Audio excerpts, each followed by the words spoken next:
Halo sahamologers, selamat malam. Senang sekali malam hari ini Bibo bisa hadir ya bersama-sama para followers untuk membahas satu saham yang baru saja IPO di tanggal 25 Oktober 2021 yaitu PT S Oldfield Indonesia ya. Kode sahamnya kuas ya, jadi teman-teman juga mungkin nanti bisa bertanya-tanya gitu ya. Kenapa sih kodenya kuas gitu kan? Kenapa namanya kuas? Apakah memang emitennya terkait dengan bisnis perkuasan gitu ya? Lalu kita akan ngobrol malam hari ini bersama Pak Albert Kandiawan. Beliau adalah direktur dari PTS Oldfield Terbuka. Ya, kita undang dari Pak Albert sebentar. Ya, nah ini udah ada. Kita invite. Ya, jadi PT Kuas ini merupakan salah satu emiten yang baru saja IPO sebanyak 3,9 juta lot ya. Dan malam hari ini bersama Bibo sudah hadir Ko Albert Kandiawan. Apa kabar Ko? Halo, apa kabar? Sehat ya? Gimana? Sehat, Sudah alhamdulillah. deg-degannya udah selesai dong karena kan sudah IPO di tanggal 25 Oktober. Jadi segala persiapan sudah dilakukan, kemudian juga doa, kemudian juga harapan dari investor selama ini akhirnya udah jebol nih atau apa namanya? Brojol bayinya ya di Bursa Efek Indonesia. Pertama-tama saya mewakili tim dari Sahamologi bersama juga para followers mengucapkan selamat atas IPO dari PT S Oldfield. Terima Nah, kasih, Mas Kuman. malam hari ini kita akan ngobrol-ngobrol. Mungkin banyak sekali followers yang penasaran ya. Apa sih Ace Oldfield itu? Mungkin yang pertama bisa dijelaskan sedikit tentang histori dari PT Ace Oldfield sendiri. Ya, Mas Kuman, alhamdulillah sudah melantai dengan sukses di Bursa Efek. Thank you atas doa-doanya kepada teman-teman sekalian juga memegang saham kuas. Eh, Mungkin sedikit saya mungkin menceritakan tentang Ace Oldfield ya, Mas Kuman. Ace Oldfield itu perusahaan yang berdiri di tahun 1989 sebagai PT Ace Penbras. Kemudian Ace Oilfield joint technology dengan perusahaan Oilfield Limited Pty Ltd yang ada di Australia, sehingga kami melakukan bisnis ekspor kuas dan roll yang berhubungan dengan cat Hmm. itu betul. Dan di tahun 1996 itu kami melakukan bisnis ekspor ke Australia seperti itu. Nah, dengan berjalannya waktu, kami melakukan ekspor ke berbagai macam negara. Lalu kami di tahun 2012 kami membuat produk-produk buat domestik gitu loh, Mas Lukman. Antara lain ada yang namanya merek Ace Oldfield sendiri dan juga ada merek Prima gitu. Jadi memang kita berkisar di produk-produk yang berhubungan dengan peralatan pengecetan seperti itu sih, Mas. Tuh Sekilas. ya, jadi teman-teman, jadi PT S Oldfield ini memang spesialnya adalah di bisnis alat-alat yang dipakai untuk pengecetan, baik itu berupa kuas maupun berupa roll ya. Tadi disebutkan ada dua brand, yaitu brand S Oldfield sendiri dan juga brand Prima ya. Kalau nggak salah Pak Albert ya. Ya, betul. Oke, nah kalau dari sisi segmen pasarnya sendiri, ini lebih banyak kemana ya? Apakah banyak ke proyek konstruksi, home improvement, atau kegiatan-kegiatan pengecatan yang lain? Sebenarnya produk kami eh, tersebar ke seluruh daerah dan ke seluruh segmen pasar ya, Mas Lukman. Mm-mm. Salah satunya yang pasti di konstruksi juga besar. Kita kalau ada istilahnya pengecetan, kita pasti akan pakai cat dan kuas dan roll gitu. Di home improvement juga kita masuk dan juga di supermarket bangunan kita juga masuk. Itu our core business juga, di mana kita bisa Mas Lukman bisa nyari barang-barang seperti ini di supermarket Oke, bangunan. Ya, itu ini loh kadang-kadang sama kami tukang namanya. dikasih tambahan Ah, kayu lagi biar panjang ya. sebenarnya kita ada ini juga ada extendernya ya, extension pole-nya. Hmm, Jadi bisa dibuka sampai ketinggian 3 meter gitu, Mas. Memang untuk jarak-jarak 3 yang meter tinggi ya. kita buat dan kita punya sistemnya bisa dipendekin gitu dan kita bisa panjangin. Jadi bisa gampang untuk dibawa gitu. Ada juga kita membuat produk Oke. kayak seperti ini, produk kuasnya sendiri. Itu apa tuh? Itu kuas ya? Kuas ini ya kuasnya, Oke. kuas seperti ini dan juga ya seperti ini kuasnya yang bulu putih dan bulu hitam. Itu Oke. memang digunakan untuk Itu pengecetan. bedanya ada yang bulu putih, bulu hitam, bedanya apa? Sebenarnya lebih ke preferensi sih, preferensi aja. Bulu hitam dan bulu putih. Kalau bulu hitam itu biasa banyak digunakan di mesin-mesin seperti itu. Dan juga dia bertahan, lebih tahan solvent sih kalau yang bulu hitam ya. Kalau bulu putih itu biasanya buat pengecetan cat air, contohnya seperti itu. Gitu. Tuh. Ya inilah Udah ada produk-produk yang kita tuh, jual katanya seperti SL itu. Fit, mantap, sahabat semua chat. Nah, ada. Wah betul, Field sahabat semua cat itu kita punya moto betul. Oke. Jadi kalau Thank tadi you. produk roll sama kuasnya itu memang bisa dipakai untuk semua tipe jenis cat ya. Karena kan ada cat buat dinding, buat logam, Betul. gitu. Jadi ada beda-beda fabriknya, Mas. Ini kan fabrik biru ya, dia cat air. Mm, Ada mm, juga saya hanya bawa 2 jenis ya, padahal sebenarnya ada banyak, ada 6 jenis. Ini yang lebih ke arah solvent. Dia agak berbeda, mm. materialnya juga berbeda. Fungsinya memang berbeda gitu. Jadi kalau memang untuk cat air, ya harus beli yang istilahnya cat air punya roll gitu. Sedangkan kalau kena solvent nanti dia gampang rusak ya. Jadi banyak orang suka salah pengertian antara cat solvent dengan cat air gitu. Itu berbeda, sangat berbeda dengan bahan yang berbeda memang gitu. Oke. Nah, kalau dari sisi bisnisnya sendiri, kalau ini sekarang persaingan bisnis ini gimana? Apakah lebih banyak pemain dalam negeri atau mungkin banyak pemain yang dari impor barang seperti itu? Persaingan bisnis kami lumayan. Kita ada beberapa produk lokal juga, tetapi banyakan mereka itu importir gitu loh. Hmm. Jadi mereka import dari Cina, dari beberapa kota negara lainnya, dan itu saingan bisnis kita. Jadi kalau yang import itu tuh kan nggak konsisten ya, nggak produksi dalam negeri ya. Jadi Hmm. kadang-kadang ada barangnya di market, kadang-kadang nggak ada gitu. Tetapi mayoritas importir lah gitu. Oke, Hanya ada satu atau dua di lokal. Ya. oke. Kalau dari sisi distribusi sendiri, kok apakah lebih banyak melalui jalur tradisional channel atau melalui modern channel kayak misalkan Mitra 10, kayak Depo Bangunan kayak gitu?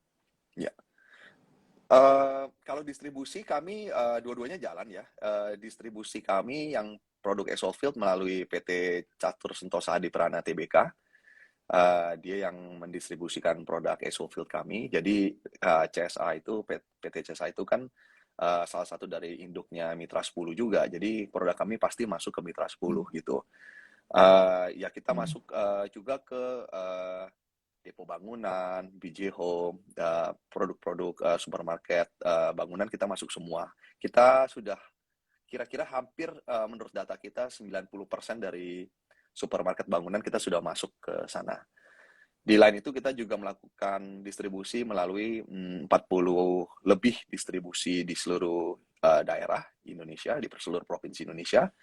Nah, itu untuk produk Prima. Jadi kita targetnya ke market-market seperti toko bangunan yang ada di jalan-jalan gitu loh. Itu semua kita masuk tradisional market juga. Masuk ya. Seperti Nah, itu. kalau dari sisi proporsi kok lebih banyak di tradisional atau di modern saat ini dari produk-produknya S Outfield? Kalau saat ini sih masih lebih banyak di tradisional market ya. Tradisional market itu is the biggest sih sebetulnya sampai hari ini Hmm. di Indonesia gitu. Oke, Tapi oke. of course trennya mengarah ke modern market juga gitu. Karena itu lebih ke arah DIY gitu. Seperti itu sih. Hmm. Hmm. Kalau melihat dari sisi ininya sendiri, produk kuas dan roll, saat ini penjualan lebih dominan di penjualan produk roll atau penjualan kuas cat?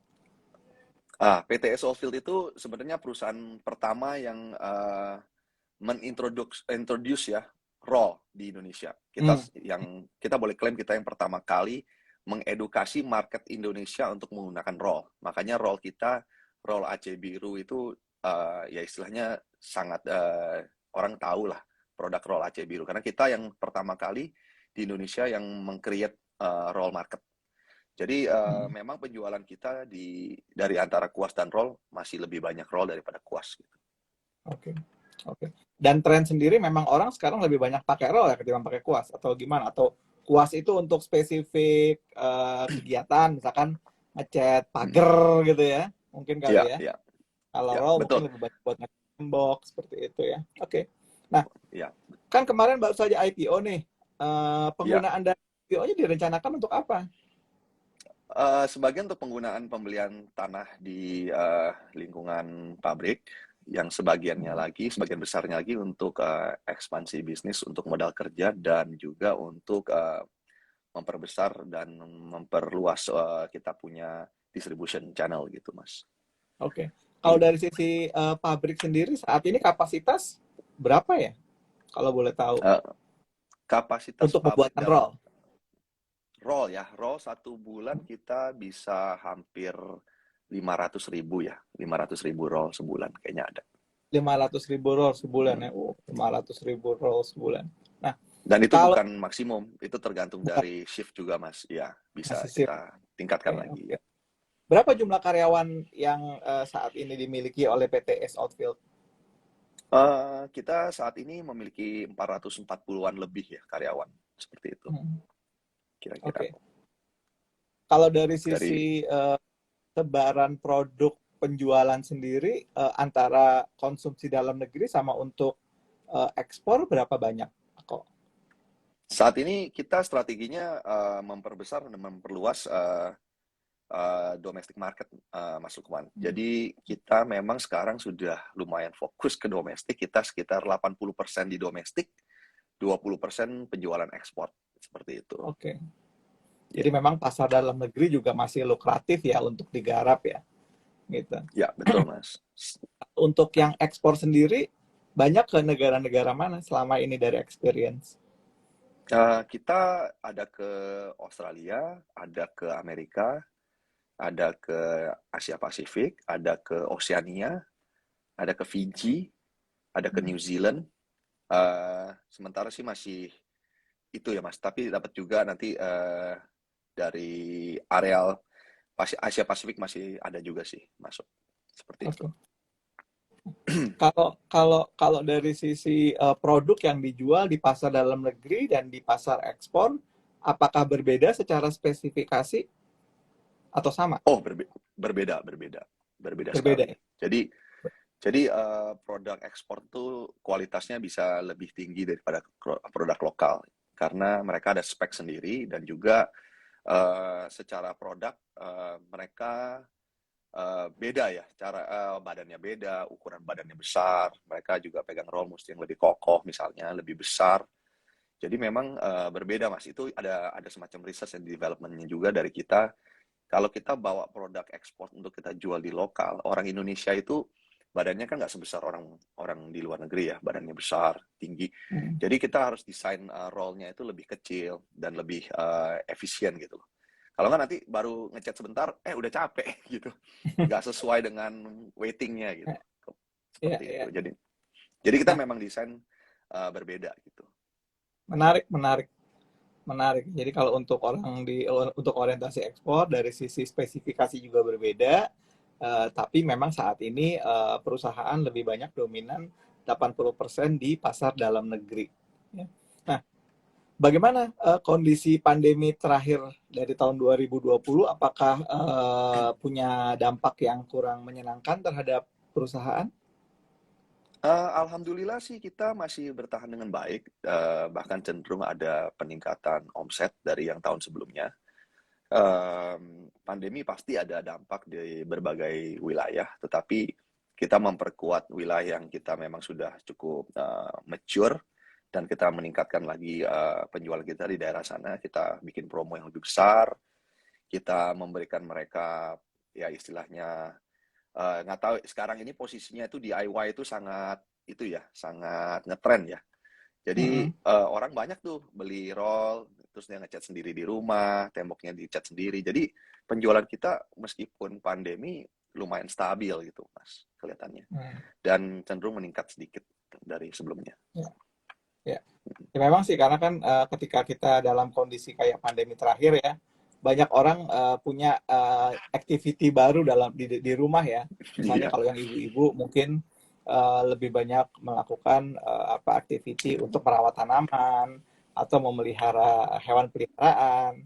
Nah, yang para bapak juga karena banyak di rumah, mau nggak mau juga ngelihat, oh ini kayaknya agak sedikit burem nih warna catnya gitu kan. Mungkin dia langsung ke Depo Bangunan, ke Mitra 10, beli iya. cat, beli roll, ya coba-coba sendiri. Nah, kalau kalau kalau roll misalkan menggunakan roll yang sama dikerjain sama tukang sama dikerjain sendiri hasilnya beda atau sama? Kalau boleh jujur, pasti ada bedanya, Mas. Kalau tukang Ya. udah profesional itu, mereka udah tahu gitu loh, step 1, step 2, step Hmm. 3 gitu. Dan juga hasilnya mereka udah tahu gitu. Pasti ada sedikit perbedaan karena nge-roll itu nggak generik ya. Roll Hmm. itu ada semacam artnya juga, ada skillnya juga yang Hmm. kalau Mas nge-roll terus-menerus pasti jadi lebih lebih bagus hasilnya gitu. Oke. Nah, Perlu perjuangan, Mas. kalau kalau dari sisi satu satu roll misalkan Mhm. dipakai normal itu bisa apa sih ngukurnya misalkan kan ada usianya ya, ada usia, ada Ya, lifetime-nya ngomong ya. lah. Itu ukurannya apa? Misalnya berapa kali begini, berapa kali ngerol gitu ya. Atau per square meter, misalkan let's say oh kalau roll ukuran sekian ini bisa dipakai ideally sampai untuk misalkan 100.000 meter persegi Wah, atau gimana? kalau paling gampang hitungannya, saya kasih gambaran misalnya Mas Hmm. ada rumah ukuran 100 meter persegi lah ya. Anggapanlah Hmm. ya yang sangat simpel 100 meter persegi. Mungkin Mas perlu sekitar 2 roll untuk bisa Hmm. selesaiin rumah itu. Jadi gambarannya sih seperti itu ya. Kalau secara exact meter perseginya saya nggak bisa jelasin seberapa jauh meter persegi, Hmm. tergantung juga dari pemakaian, maintenance, dan juga kadang-kadang rumah kan nggak satu hari langsung selesai dicat kan. Kadang-kadang kan Ya. ditinggalin, ya kan. Nanti besok baru kerjain lagi. Nah itu juga pengaruh terhadap rollnya. Apakah si tukangnya ini waktu ngeroll dia sebelum pulang dia bersihin dulu nggak, gitu, dicuci dulu nggak, dikeringin dulu nggak, habis itu Hmm. ditaruh dengan benar. Karena kalau misalnya kita rendam di cat terus, lama-lama ya pasti fabriknya rusak lebih cepat ketimbang orang yang Oke. bisa menjaga dengan baik gitu. Oke. Nah, itu kan roll itu kan ada dua part ya, ada part yang menggelinding itu sama ada Hmm. kayak bahan itu ya, ada Pegangannya ya, ya saya jelasin kayak sedikit ada nih. pegangannya, ada itunya sama ada fabriknya itu. Nah, itu fabriknya bisa Ya, diganti nggak? bisa nih saya buka nih. Tuh. Oh gitu. Ini kan frame-nya, jadi ini Mm-mm. covernya. Covernya ini bisa diganti, Mas. Jadi Oke. kita bisa buka, kita pakai, kita pasang ulang, jadi kita bisa pakai lagi gitu. Oke. Memang Oke. kita ingin mengedukasi market untuk jangan sekali pakai ini langsung dibuang gitu. Ininya Mm-mm. sebenarnya bisa ditukar Mm-mm. lagi gitu. Mm-mm. Betul. Kalau Supaya kalau dari sisi lebih hmm, supaya lebih silakan. hemat ya. Kalau dari Iya, sisi betul. biaya mengganti cover dengan membeli baru itu berapa persen? Wah, jauh, Mas. Itu mungkin bedanya bisa 50% adalah 40-50% 50%. ada. Iya. Jadi half of the cost buat buat konsumen itu sebenarnya ada di rollnya itu sendiri ya. Iya, betul. Ini kan besi Jadi kalau semua misalkan kan. Iya, ah, betul. itu ya. Jadi itu dicabut lagi lalu dibeli apa fabric yang baru itu sebenarnya udah Covernya. menghemat 50% ya. Oke. Iya, betul. Bar- Betul. Baru tahu nih buat para bapak dan para ibu yang lagi melakukan home improvement ya. Jadi kalau misalkan tukangnya minta tiap beberapa hari ganti roll, jangan cuma ganti rollnya aja, ya. Fabriknya yang diganti, jangan mau gagang ikut diganti juga gitu loh. Ntar sama dia di ini lagi, dijual ke tukang sebelah lagi. Di rollnya, covernya aja boleh dibeli dibeli supaya bisa Nah, lebih hemat cover aja gitu ya. boleh dibeli. Iya, Itu betul. bahannya dari apa ya? Kalau boleh tahu ya. Ini campuran sih, Mas. Ada Hmm. aramid, ada campuran sih, Mas, sebetulnya. Campuran ya. Ada Tapi campuran. mostly material dasar untuk pembuatan itu masih impor ya? Ada di lokal juga, Atau ada di lokal, ada impor. Ya, betul. hmm. Nggak semuanya diimport, tergantung dari quality, tergantung dari bahan. Ada yang bahannya dari import, ada yang di lokal. Lokal juga ada yang buat gitu. Oke. Nah, selama pandemi kemarin yang paling bertahan ya di dalam arti daerah yang penjualannya masih masih ada pertahan apa masih kuat gitu ya. Nggak anjlok, nggak terlalu significantly drop itu wilayah-wilayah mana ya? Kok.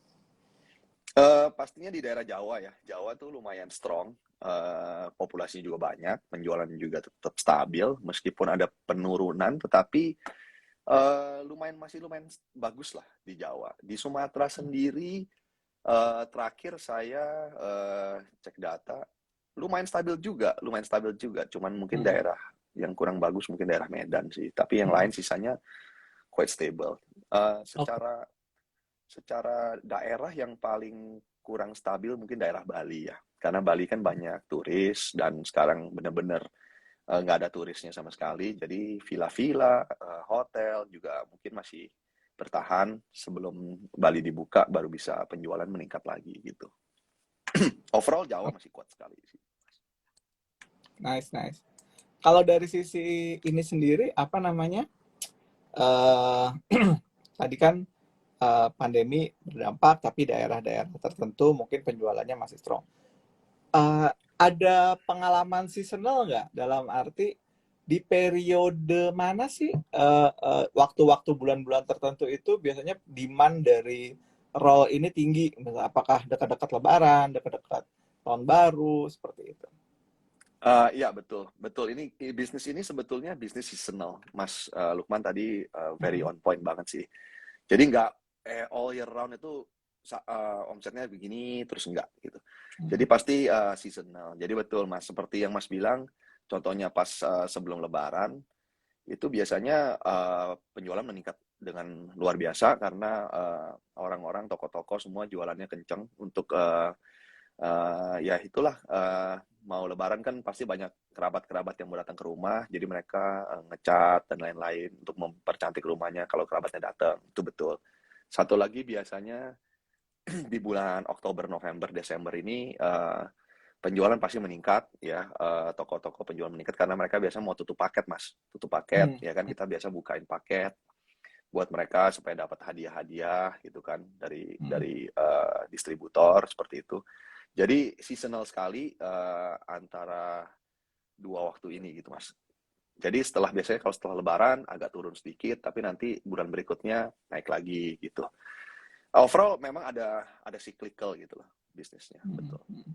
Nah, apa yang dilakukan oleh PTS Outfit ketika misalnya penjualan-penjualan itu mengalami penurunan ya, dalam arti emang siklusnya menurun? Apakah ada promo-promo atau ada kegiatan-kegiatan yang Ya, dilakukan baik itu ke level distributor maupun ke level agen penjualan? kita selalu bikin promo, selalu bikin marketing promo juga ke toko-toko supaya produk kami selalu jalan terus setiap bulan. Itu Hmm. strategi itu selalu kita terapin dan kita rubah kadang-kadang tergantung dari kondisinya marketnya ya Mas gitu. Kalau Hmm. Lebaran ya pasti kita kasih promo Lebaran. Kalau lagi ya 17 Agustus ada kesempatan kita bisa kasih promo baru ya. Kita pasti Hmm. selalu bikin promo terus supaya produk kami selalu diingat, toko-toko selalu belanja gitu loh. Jadi Hmm. berputarannya itu jalan terus. Itu juga yang Ada membuat kita ya ada kesulitan kita nggak juga tukang-tukang tuh dengan namanya yang agak kebarat-baratan? Ace Old Fields, biasanya tukang taunya roll AC biru. Roll Roll Aceh AC biru ya. biru. Iya. Roll AC biru Hmm. pasti tahu orang. Tukang-tukang, iya mau beli apa? Beli roll AC biru. Yang biru itu gitu. Makanya ya tanpa mengurangi rasa hormat ada sampai ada produk yang namanya si biru gitu yang Hmm. mengikuti kita gitu.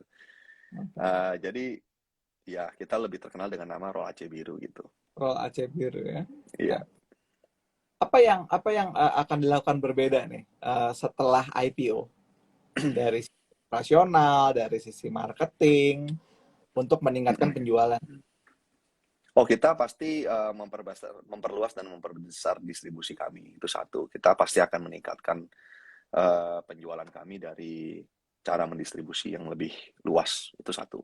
Karena mendistribusi pasti membutuhkan dana juga, Mas. Karena untuk produksi lebih banyak, produk yang mesti terjual lebih banyak, itu pasti perlu dana segar istilahnya untuk meningkatkan produksi. Di lain itu juga, kita juga berencana untuk lebih mengotomasi kita punya flow, di mana kita harus seamless dari mulai kerja, dari terima barang, terima bahan baku, sampai produknya jadi.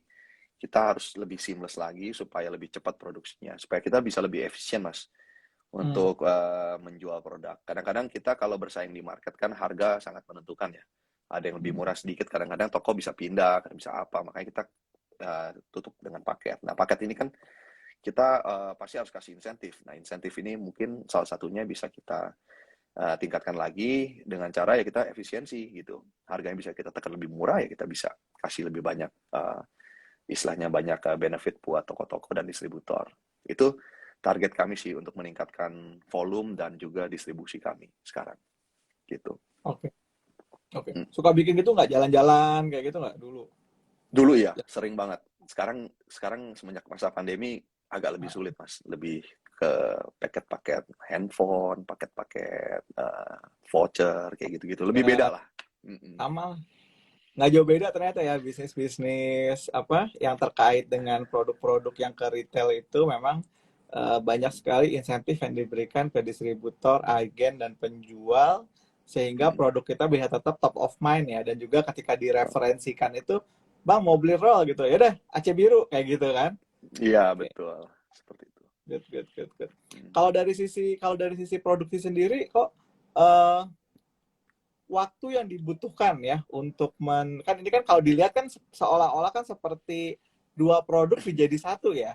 Produk apa yang digenggam sendiri dan juga yang apa namanya fabricsnya itu ya. Ya. Itu lebih banyak waktu misalnya dalam proses produksinya sendiri, waktu lebih lama untuk bikin rollnya, buat bikin ininya yang ada handle-nya itu, atau buat itunya, buat apa namanya, fabricnya itu Hmm, tadi. covernya ya maksudnya ya. Covernya Covernya itu. ya. Sebenarnya kita seamless production ya, Mas. Jadi dari mulai bahan Hmm. baku kita masuk ke pabrik, itu bikin ininya dengan bikin covernya itu barengan jalannya. Jadi nanti pas Hmm. keluar itu udah langsung end product terus gitu. Udah tercover, udah nggak seperti ini dan ini gitu.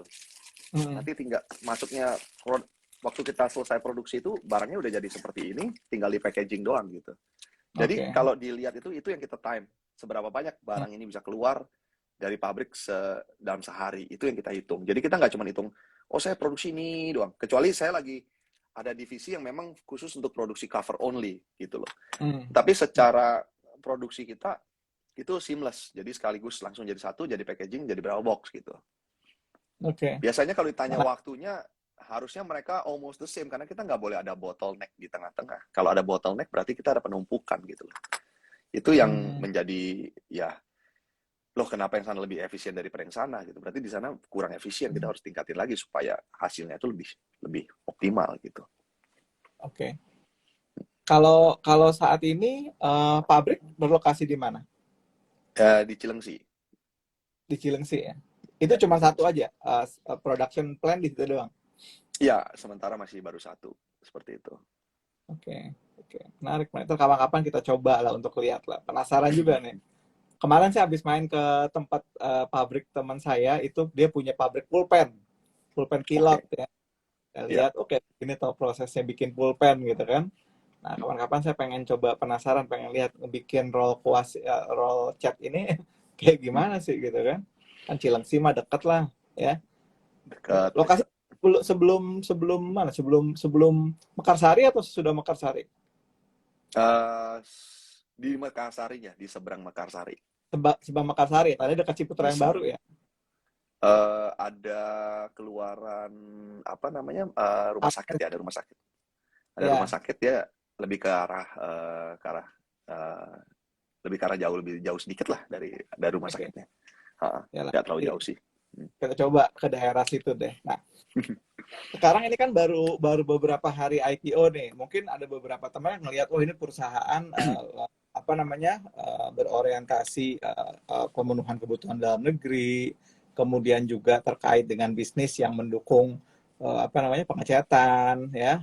Dan tadi ada yang bilang nih, wah kalau konstruksi jalan lagi artinya bisa ada potensi gitu ya, atau misalnya let's say pembangunan penggunaan properti baru ya, kayak Sumarekon bikin baru di Bogor, bikin baru di Bandung ya, pasti kan butuh roll juga gitu kan, ini bakalan bagus nih penjualan as old field, mungkin akan menjadi sasaran dari investasi.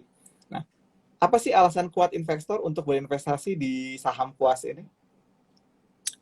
Kami perusahaan yang orientasinya membesarkan perusahaan. Jadi kami selalu fokus untuk menambahkan omset, meningkatkan produksi. Jadi kami memang arahnya lebih ke arah membesarkan perusahaan. Jadi buat kami saham itu bertumbuh dengan sendirinya. Kita lihat saham itu tidak seperti wah tiba-tiba melonjak super tinggi gitu. Karena memang secara fundamental kita memang mencari itu, Mas. Kita mencari uh, ROI yang jelas gitu loh. Jadi memang kita juga mau ekspansi dengan besar, dengan cepat ya. Karena dari IPO kan dana kita jadi bisa lebih cepat, lebih besar mengembangkan bisnisnya.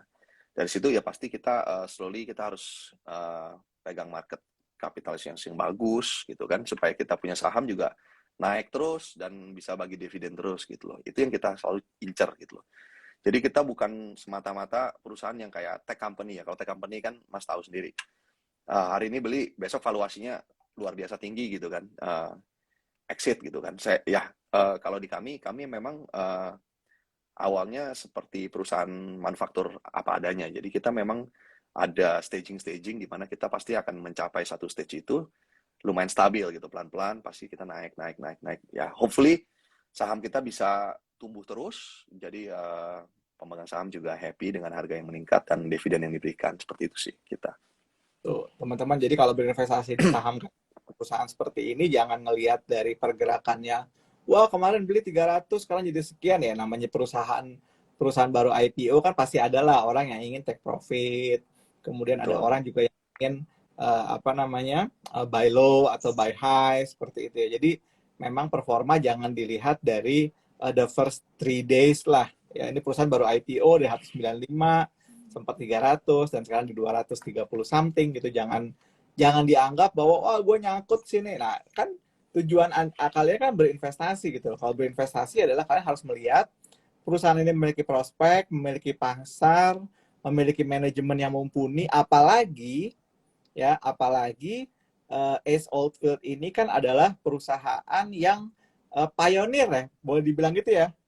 Ya, betul. Pionir dari introduction apa namanya, Roll. cara mengecat dinding dengan menggunakan roll gitu tuh Ya. ya. Jadi memang betul-betul kalau masalah-masalah mau beli lagi di mana, mau jual di mana, itu memang udah teman-teman harus sesuaikan dengan trading plan, dengan rencana, dengan technical analitik gitu ya. Tapi tadi komitmen dari manajemen di sini adalah mereka punya fungsi, punya tugas untuk mengembangkan usaha, mengembangkan bisnis, mengembangkan omset, ya, mengembangkan volumenya sehingga bisa bertumbuh ya. Dan seiring dengan perbaikan fundamental, pasti harga sahamnya juga di masa mendatang juga pasti akan lebih baik. Gitu. Alhamdulillah. Jadi jangan ya kan. Terus tadi ya. Jadi saya senang tuh apa namanya, komitmen dari manajemen bahwa ya tugas kami adalah mendeliver produk yang terbaik dengan omset yang terbaik sehingga bisa mencetak revenue gitu ya. Dan akhirnya tadi tuh yang untuk investasi misalkan berharap ada pembagian dividen setiap tahun dari keuntungan 20%. Berapa sih 20% ya? Bener ya? Betul, maksimal Ya, 20%. maksimal 20% itu bisa direalisasikan ya.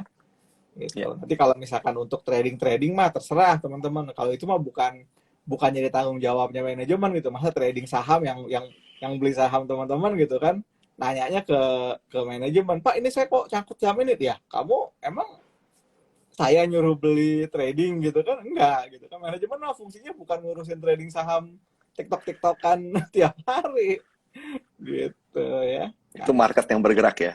market yang bergerak gitu loh, market Marketnya. yang bergerak, ekspektasi, harapan gitu ya. Makanya ketika kita belajar di saham itu kan sebenarnya market discount everything ya, market discount everything gitu ya. Jadi dalam arti apa yang terjadi di market itu sebenarnya sudah mencerminkan harapan, ekspektasi, ketakutan, fear, greed dan lain-lain gitu loh. Ya, tugas dari manajemen di sini adalah bagaimana supaya bisa mendeliver angka-angka yang di promise ya dalam laporan keuangannya. Misalkan proyeksinya adalah bertumbuh pendapatan X%, kemudian menciptakan earning per share sekian, seperti itu. Bukan saham saya harus bisa menjadi 5.000 dalam waktu 3 hari, ya enggak, bukan itulah. Betul, Mas. Kalau dari sisi apa namanya, pertumbuhan bisnis kan akan dilakukan secara organik ya, akan organik Ya. dalam arti tetap meningkatkan produksi. Kalau rencana-rencana yang terkait dengan anorganik, apakah ada misalkan let's say men-take over pesaing atau misalnya apa ya, membeli fasilitas milik pesaing seperti itu? Sementara sih belum ada pemikiran untuk membeli perusahaan baru atau perusahaan pesaing lainnya. Fokus kita pasti tetap ningkatin quality kita, produksi kita, dan juga branding. Branding itu penting buat kami. Karena meskipun kita banyak belajar juga, Mas, di dunia retail itu, meskipun you bisa bikin produk yang bagus sekali, dengan harga yang oke dan cakep lah gitu. Tapi kalau kita nggak pinter branding, kita nggak pinter menjelaskan bahwa, ini produk bagus loh, kalian coba deh, bagus. Dan tersebar, yang pasti harus tersebar di seluruh Indonesia, ya kita akan kalah sama kompetitor yang produknya lebih inferior dari kami. Jadi, salah satu dari kita punya strategi untuk bisa meningkatkan omset dan meningkatkan awareness ya branding juga. Branding salah satu yang paling kita lihat sekarang untuk ya untuk memperkuat merek dagang kita gitu. Oke. Kalau dari sisi biaya marketing, rata-rata kalau perusahaan-perusahaan manufaktur seperti S. Oldfield yang banyak bermain di segmen untuk modern trade ataupun di traditional itu, berapa persen sih dari revenue biasanya sih? Praktisnya ya, kalau boleh tahu. Saya terus terang tidak bisa memberikan jawaban yang pasti. Kalau dalam artian setiap perusahaan mempunyai strategi marketing masing-masing. Ada orang yang berani marketing dengan besar sekali dari revenue mereka karena memang mereka lagi mau grab market pada kompetitornya gitu kan. Kalau memang market itu lagi kencang, lagi besar, kompetitornya kuat, dan dia orang baru, dia mau masuk ke dalam market itu, ya pasti otomatis dia akan spend more money in marketing untuk bisa grab market gitu.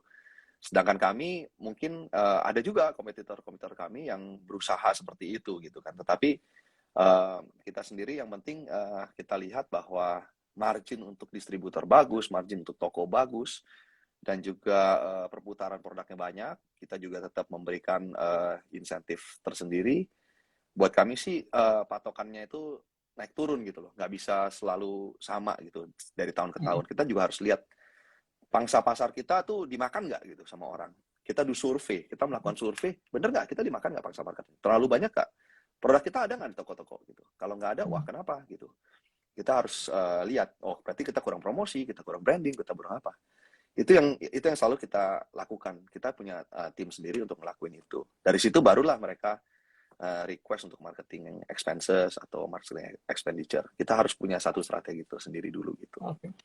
Kalau dari sisi ini sekarang kan market share ke Kuas mungkin untuk business role ini sudah dominan ya? Kalau kami business role sudah dominan, Mas. Kuas Sudah dan role dominan. Nah, sudah lumayan dominan ya. Nah, kalau sudah sangat dominan, apa entry barrier yang bisa dibuat sehingga kompetitor nggak masuk mengambil share-nya? Biar Ya itu Mas, yang sekarang kita dilakukan apa? kita biasa pasti harus branding. Nomor satu tuh branding untuk memperkuat terus produk-produk kita di matanya masyarakat, di otaknya masyarakat itu mesti nempel. Oh, saya mau minum aqua atau apa? Air itu apa? Aqua gitu kan. Jadi kita juga mau pengen bisa merubah mindset kalau kalau sanggup ya, dalam artian marketingnya itu kita harus selalu gencar gitu loh. Untuk bisa merubah mindsetnya orang. Kalau mau pakai kuas atau mau pakai roll yang bagus apa ya? Kuasnya Ace Oldfield, kuas AC biru, atau kuasnya rollnya AC biru gitu. Itu salah satu strategi yang kita mau terapin buat supaya market kita itu nggak dimakan dari orang lain gitu. Branding itu very important. Di lain itu produk itu kita mesti quality dan juga kita mesti pricingnya juga mesti bagus. Pricing mesti selalu kompetitif dengan yang lain. Sementara ini sih saya lihat masih banyak produk-produk lain itu kan masih importir, Mas. Jadi barang mereka itu konsistensinya masih naik turun gitu. Itu sih kemenangan kita sementara ini, dan kita akan terus berjuang ke sana gitu, Mas. Keren, keren, keren. Ya. Semoga Kuas bisa menjadi pilihan tidak hanya untuk investor, tapi juga untuk seluruh buyer ya atau pembeli dari produk-produk, baik itu untuk do it yourself, untuk home improvement, untuk konstruksi maupun untuk proyek-proyek yang lain. Mungkin ada hal yang hendak disampaikan kok sebelum kita tutup segmen malam hari ini. Terima kasih sudah mempercayai saham Kuas yang baru saja listing di IDX. Semoga investor-investor dapat mempercayai dan dapat terus maju terus berjuang untuk nambah terus nabung saham Kuas gitu. Kami dari manajemen pasti tetap akan terus mengembangkan bisnis kami, memperluas juga jaringan-jaringan kami untuk meningkatkan omset, sehingga kita akan terus membukukan profit yang bisa kita bagi sebagai dividen ke pemegang saham Kuas. Kiranya akhir kata saya seperti itu. Moto kami, SO Field, sahabat semua cat. Iya. Sahabat semua cat dan juga nanti jadi sahabat semua investor ya. Saya pengen tuh, ini kan namanya bisnis kayak bisnis properti, bisnis segala macem itu kan, baik itu secondary market atau primary market, itu kan terus tumbuh ya. Pastilah yang namanya kebutuhan akan produk-produk yang mendukung pengecatan atau roll ini pasti akan terus berkembang lah, khususnya di negara yang seperti di Indonesia. Saya rasa itu. Terima kasih kok. Sukses buat Thank you. Nanti kapan-kapan kita mampir kalau lewat di daerah-daerah Cilengsi ya. Kebetulan juga saya juga ada rumah tuh di kota wisata. Nanti lagi main daerah situ, saya mampir deh ke pabrik ya. Buat ngeliat kayak apa sih fasilitas produksinya gitu ya. Nah, iya. Terima kasih malam hari ini sudah bersama-sama dengan Sahamologers gitu ya, membahas tentang potensi dari investasi di saham Kuas. Nah, kalau buat teman-teman semua yang nanti pengen ngobrol-ngobrol lagi tentang saham-saham pilihan ataupun membahas tentang saham-saham yang untuk diinvestasi ataupun di trading, jangan lupa follow Sahamologi, dan kalau mau tahu tentang bisnis roll, jangan lupa follow SO Field ya. Itu aja dari Bibo ya. Selamat malam, sampai jumpa di kesempatan berikutnya. Thank you. Thank you. Selamat malam. Bye-bye.